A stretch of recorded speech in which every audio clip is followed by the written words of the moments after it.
আপনাদের কাছে একটি শিক্ষামূলক বিষয় তুলে ধরব। সেটা হচ্ছে ব্রাহ্মণ পুরোহিত এবং টোটো চালকের কাহিনী। শেষে টোটো চালকের পরিণতি কী হলো দেখুন।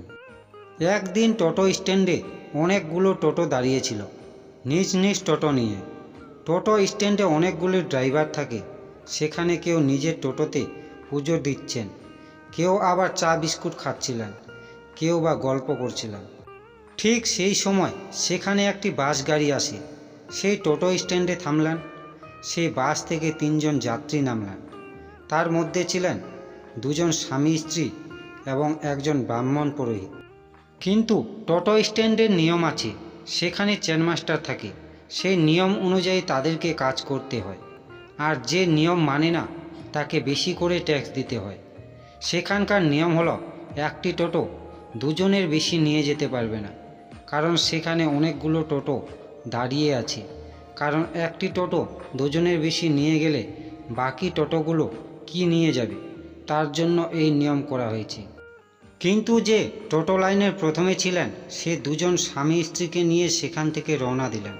কিন্তু দ্বিতীয় টোটোওয়ালা ব্রাহ্মণ পুরোহিতকে নিয়ে সমস্যায় পড়ে গেলেন। টোটোওয়ালা মনে মনে ভাবছিলেন আর একজন প্যাসেঞ্জার হলেই তো হয়। কিন্তু সেই সমস্যার সমাধান হলো না, কেননা ব্রাহ্মণ পুরোহিতের সেরকম হাতে সময় ছিল না। তিনি যাচ্ছিলেন একজনের বাড়িতে পুজো দিতে। সেই সময়ে সেখানে কোনো প্যাসেঞ্জারও ছিল না। তাই ব্রাহ্মণ পুরোহিত টোটোওয়ালাকে সেখান থেকে রওনা দেওয়ার কথা বলেন। সেই দেখে অন্যান্য টোটোওয়ালা ব্রাহ্মণ পুরোহিত যে টোটোতে উঠবেন সেই টোটোওয়ালাকে অনেক খিস্তি মারতে শুরু করলেন। তার মধ্যে একজন বললেন, আজ তুমি কার মুখ দেখে যে উঠেছ, তোমার ভাগ্যটাই খুলে গেছে। সেখানে আর কথা না শুনে সেখান থেকে রওনা দিলেন গ্রামের রাস্তায়। কারণ পুরোহিত মশাই গ্রামের মধ্যেই একজনের বাড়িতে পুজো দিতে যাচ্ছিলেন। কিন্তু মাঝ রাস্তায় আরও তিনজন প্যাসেঞ্জার পায়, তারাও যাবে ওই গ্রামে।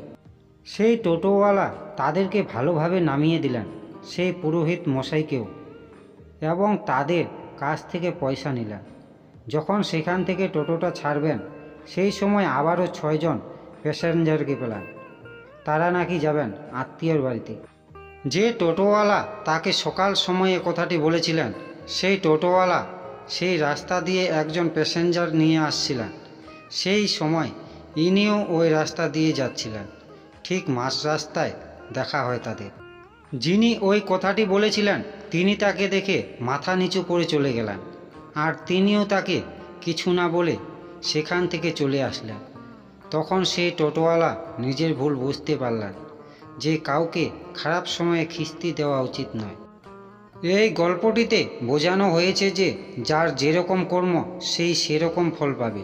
কাউকে অসময়ে আঘাত দিতে নেই, কারণ সেই আঘাত নিজেকে সহ্য করতে হয়।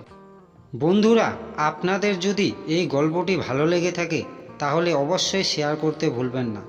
আর সব সময়ের জন্য এস মোটিভেশনাল চ্যানেলের সাথে থাকবেন। থ্যাংক ইউ বন্ধুরা, ভালো থাকবেন, সুস্থ থাকবেন।